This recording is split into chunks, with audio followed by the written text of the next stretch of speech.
मेरे साथ इस वक्त है सतपाल शर्मा, ये प्रेसिडेंट है जम्मू कश्मीर बीजेपी से और राज्यसभा मेंबर भी है। न्यूज़ 18 से बात करने के लिए आपका शुक्रिया।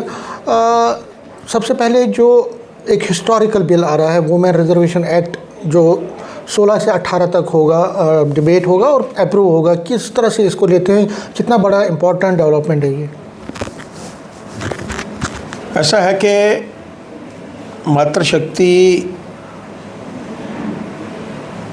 के कारण ये देश चलता है और पूरे देश भर में अगर हम लोग इस विषय में बात करें तो लगभग आधी 50% से ऊपर नीचे हो सकती है कि कई प्रदेशों में मातृशक्ति है।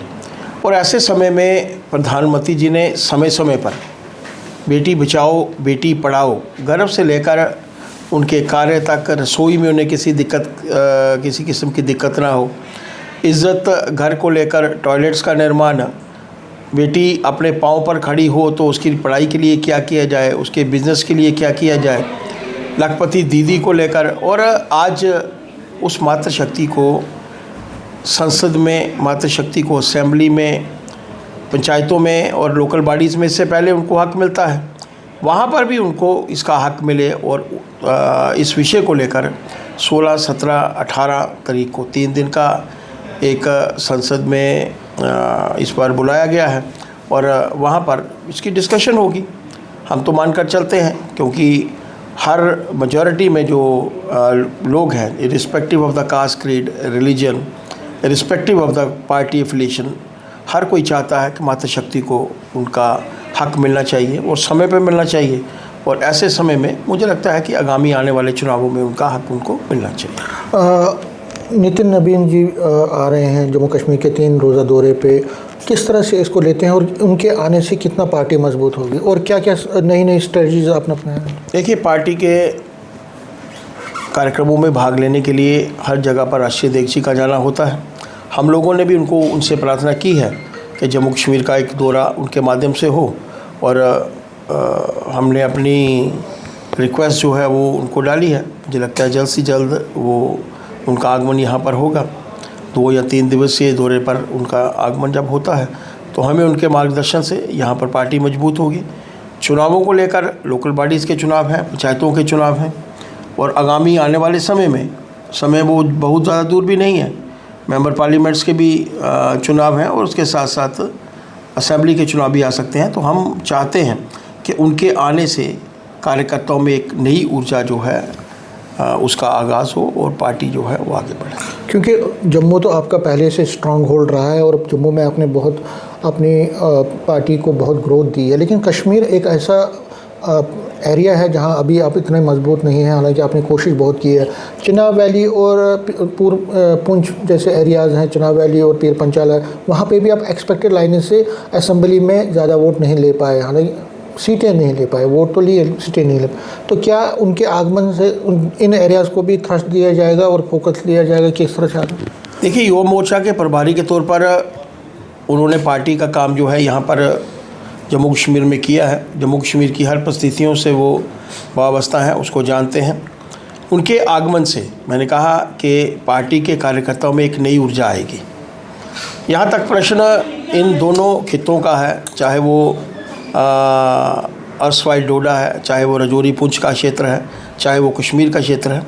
इस बार वोट बैंक में जो है वो वृद्धि हुई है और मानकर चलिए आप, इस नई ऊर्जा के साथ पार्टी आगे बढ़ेगी और आगामी आने वाले सभी चुनावों में एक नया वातावरण जो है लोगों को देखने को मिलेगा। अगर हम अब जम्मू कश्मीर की बात करें तो सरकार जो है, उमर सरकार है, अब तकरीबन 1.5 साल हो गए उनको एज ए गवर्नमेंट में। किस तरह से उसको लेते हैं और क्या आपको लगता है कि जो आप ये कहते हैं कि क्योंकि वो कहते हैं हमारे पास पावर नहीं है, आप कहते हैं कि उनके पास पावर है, तो कहीं ना कहीं लोग भी पिस रहे हैं?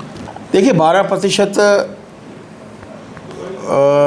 बजट जो है लॉ एंड ऑर्डर को लेकर होता है, पुलिस डिपार्टमेंट को लेकर होता है, वो एलजी साहब के पास है।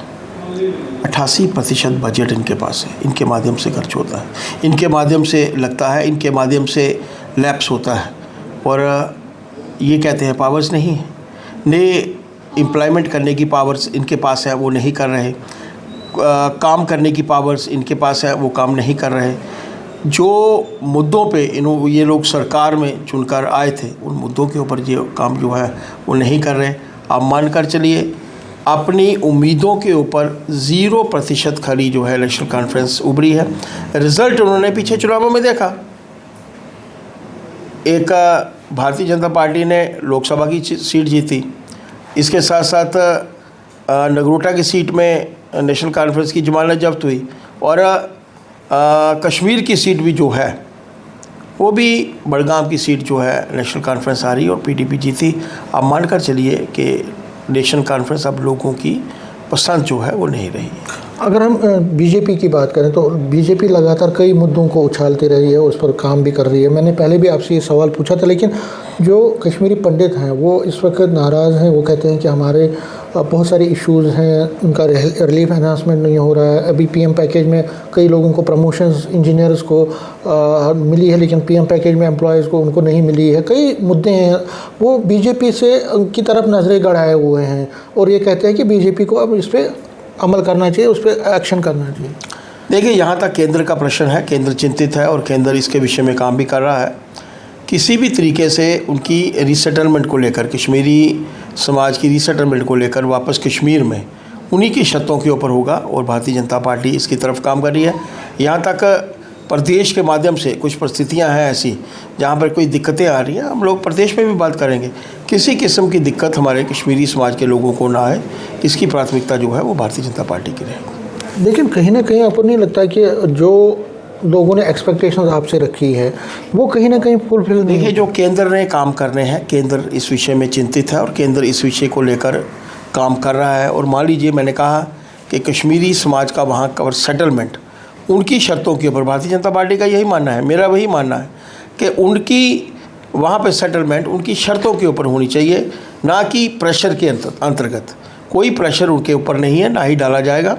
यहाँ तक प्रश्न कुछ समस्याओं को लेकर है, हमने भी मैंने भी संसद में उठाने की कोशिश की थी और हर बार प्रश्न लगता है वैसा भी नहीं होता। जब लगेगा तो मैं डेफिनेटली उनके मुद्दों को भी जो है उजागर करूँगा। नेशनल लॉ यूनिवर्सिटी एक ऐसा मुद्दा है जिस पे आपने कही था, लेकिन कोई दिनों से लग रहा है कि उस पर कोई ज़्यादा रोड मैप नहीं हो रहा है, कोई बात नहीं हो रही है। क्या आप इस चीज़ को बोल तो नहीं गए? देखिए, NLU को लेकर, नेशनल लॉ यूनिवर्सिटी को लेकर यहाँ तक का प्रश्न भारतीय जनता पार्टी का है। हमारा सीधा मानना है, जम्मू कश्मीर हमारा एक ऐसा क्षेत्र है जहाँ पर समय समय पर ही सही 2 राजधानियाँ एक्ट करती हैं। जम्मू भी है, कश्मीर भी है। सर्दियों में ज़्यादा लोग जो हैं वो आपको जम्मू में मिलेंगे और गर्मियों में कश्मीर में मिलेंगे। ऐसे समय में और लगभग मेजॉरिटी जगहों पर देखा गया है कि नेशनल लॉ यूनिवर्सिटी जो है लगभग कैंपस के साथ बनती है, हाई कोर्ट कैंपस। हमारे पास 2 कैंपस एक्ट करते हैं, वहाँ भी होता है, वहाँ लगती है हाई कोर्ट, यहाँ भी हाई कोर्ट जो है पैरेलल एक्ट करती है। ऐसे समय में यहाँ का वाजिब है, यहाँ के लोग यहाँ के पढ़ने के लिए लोगों को अगर ज़रूरत है, पंजाब से लोग यहाँ पर आ सकते हैं, हिमाचल से लोग जहाँ पर आ सकते हैं, और जम्मू में कोई भी यूनिवर्सिटी होगी उसका फ़ायदा साथ में लगती हुई स्टेट्स कर सकती हैं। लेकिन कश्मीर में होने से कश्मीर के लोग जाएंगे या मैक्सिमम जम्मू के लोग जाएंगे। आप मानकर चलिए, हम किसी भी तरीके से कश्मीर में डेवलपमेंट के नाम पर चिंतित नहीं हैं। हम चाहते हैं वहाँ भी डेवलपमेंट हो, लेकिन जम्मू को भी उसका हक मिले। NLU वहाँ खुलती है, नेशनल लॉ यूनिवर्सिटी वहाँ पर खुलती है, अच्छा है, बहुत बढ़िया है, होना चाहिए। लेकिन CM साहिब को चाहिए कि यहाँ पर भी उनका वोट बैंक है, यहाँ पर भी उनकी सीटें हैं, यहाँ के माध्यम से वो चुनाव जीतकर वहाँ पर आए हैं। वोट बैंक हालांकि उनका 1.5 लाख वोट भारतीय जनता पार्टी से कम था, उसके बावजूद सत्ता में है।